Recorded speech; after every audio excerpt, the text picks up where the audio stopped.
So this is a video about the stance basically, and how to train so that you can connect your lower part with your upper part. Hello, welcome in my living room. This is a rather quiet setting now, no training in the last 2 weeks, and I decided to do this video to answer a friend's video whom I won't mention, but he sent me a video and was asking if I see something wrong. And there was one it was very good, but one very fundamental thing, and I observed this in many people, and I know that I have the same problem. So this is a video about the stance basically, and how to train so that you can connect your lower part with your upper part, but everything in the right order. First you have to exercise and develop the right, I would say muscles, but it's not muscles, but whatever, you need to develop something, and then at some point it will connect to the upper part. But you need to do the first thing and the second thing, and today is about the first thing. So what I mean is that when people do, and with people I mean myself too, don't want to make anyone bad, because if you practice you do a good job. But saying that, I know for myself that I was doing this wrong for a long time. So if I'm standing like this, I can stand wider and lower, yeah, but the problem is the same. What I mean is that I'm too far to the front, and I don't mean this front, I mean this front. I will show you from the sides in a minute. So, like here, when I go lower like this, yeah, so it doesn't look so bad. It's okay, you can practice like this, but at some point you need to correct this to go to the back. So I just did it. This is going to the back, and I show you here the same side, from the side. So when I'm going lower without doing the correct thing, I'm doing this like this. You see? The correct one is like this. You see the difference? This one versus this one. And this is like the concept of sitting in a chair. I'm pretty sure you all heard of it, and there are some ways to train this. Like, you can actually imagine you sit down in a chair, but this is rather difficult. You can actually have a chair there.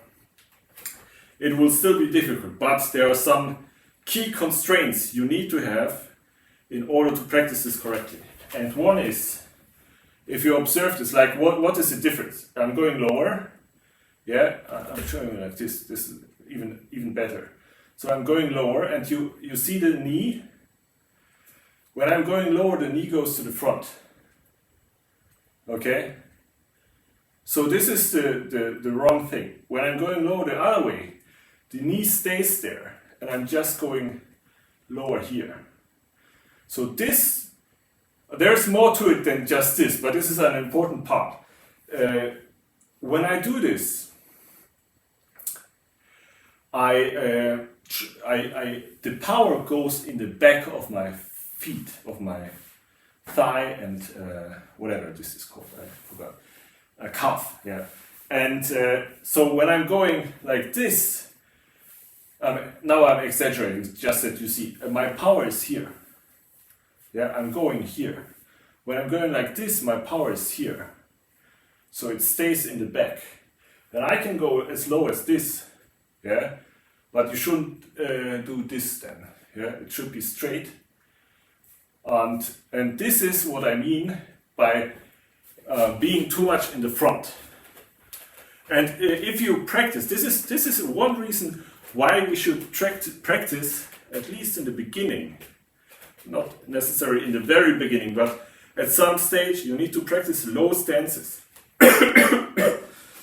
because then you get the right feeling about what is happening in there. So when you have a stance like this and you go lower, yeah, you go lower, then the size, the movement of the knee is very small. Yeah, it's still there, you see it, but it's very, like if you stand like this and go lower like this, you think it's okay, but it's not. It's actually, you are too much to the front. So from this you go lower like that, and then your knees are staying here. And now you have the correct stance. Now you're practicing this part. Yeah, and there's more to it because you need to do something here, but this is another story. Another video, maybe. Excuse me. So this is about it, and this is one example of how you can practice this. You can do all ilu or the foundations, like here, go lower, not wider. Like I don't mean with lower going wider. Yeah, you need to have a lower stance. So you look for your line, and then don't go this lower, but this lower. So you have the feeling that you're almost falling back, and this is the correct feeling. You need to find this. You need to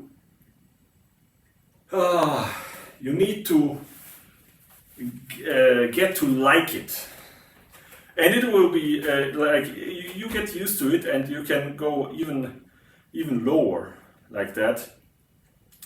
The thing is, you practice a certain thing in a certain stage of your training. Later it doesn't matter, you can stay like this and have it already there.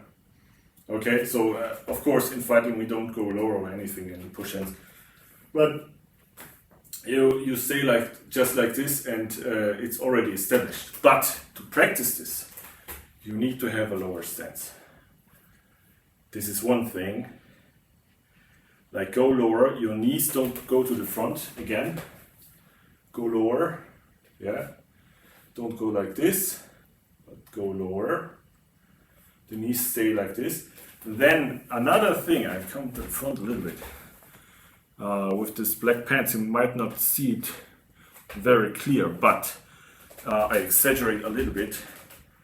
So when you go lower, like this, at some point, your quad might be not flexible enough. So you do this, and then you realize, like this is my front foot, you realize that my left knee is collapsing, because I cannot open more here. I actually can. Yeah, so this would be correct. But you might have not be that flexible. So you need to do as low as you can, going like backwards, like to the back, I mean, like this falling back. And you go down, and when you realize that this is collapsing, just stop. Go a little higher, yeah? And then hold this position and do your elo in this. Until, and this also, like the dung must be rounded. And if you, I tried to do it wrong. Do it like this, then this is not rounded, this is actually close. So you need to open this up. You see the knee goes out. So this is very important as well. So don't overdo it, because then you will hurt your knees. Because with a collapsed knee, all this power is going on the side. And then on the side here or here. And then it's cricket, you know. So you want to have the knees. I can go like this. And I cannot go further. So this is basically my, maybe a little bit, but not that much. So remember, when you go down, don't go to the front, but go to the back. And don't overdo it, meaning that the crutch is collapsing. Like when you go down, and then this closes. Yeah, so you're too far. So you go down. You can find in this position, this is also a very good training. You go down. Okay, now it's closed. And now you find a position that this knee no longer collapses in. Just hold this position and then try, I can open it up a little bit. Like, open it up. Okay, I can go a little lower now. Yeah, okay, now it closes again. Now I can try to do something. Very good training. So these are those 2 points. And there is another thing. If you have a partner or a rubber cord, then you can practice. I don't have a rubber cord with me now. And I have no possibility to put it on here somewhere. But imagine I have a rubber cord, or better even, you have a partner. And the partner is holding very, very strong. So you try to pull the rubber cord or the partner, and you need the rubber cord, you need to pull to a state where you cannot do this one. Like you cannot move it by hand. Yeah, like when you try to pull it like this with your biceps, then it will not work because it's so strong. Like the tension is so strong that you cannot do this simply. Now you can use that elbow in, but when you use elbow in with rubber cord or partner, when you pull in, then you lift your toes. Okay, you lift your toes. This is a very good training as well. You lift your toes and then you do elbow in. Okay. And this is like very, very hard to do because usually we are on the front. I'm just exaggerating a little bit, but when you pull, we do this. Yeah, we want to pull, and all the power is coming here. So we are very easy to pull. If you stand to the back, you do this what I mentioned earlier, then you're very stable because you have straight line at some stage, straight line to the heel. And so you can pull in, and all the power is going through your dantian, through your chest, dantian, into your foot, into your heel, to the floor. And this is then very, very stable. If you do it like this, here, then you're pulling yourself up. And the other one, you have an anchor on the floor, and this is very, very strong.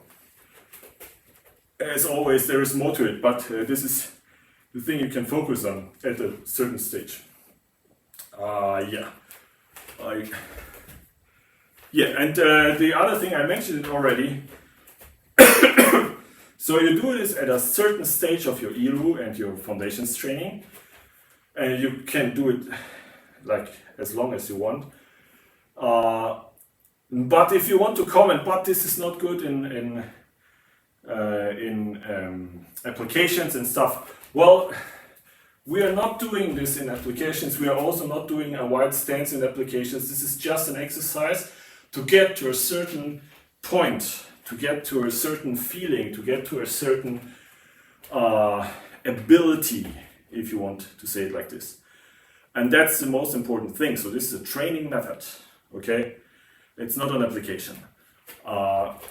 This is very important to know. Sometimes you do stuff which are wrong, basically, from the Tai Chi perspective, but they bring you to a certain understanding, and this is then correct, except when you think it's the correct way and you continue doing this. So this is a correct way to do this for a certain time until the feeling establishes. Then it's so easy to do that you will not think about this, and you don't have to overdo it like I just demonstrated. But at some stage you need to do this. So have fun with this, and I hope this gets you somewhere. Okay, that's it. Bye bye.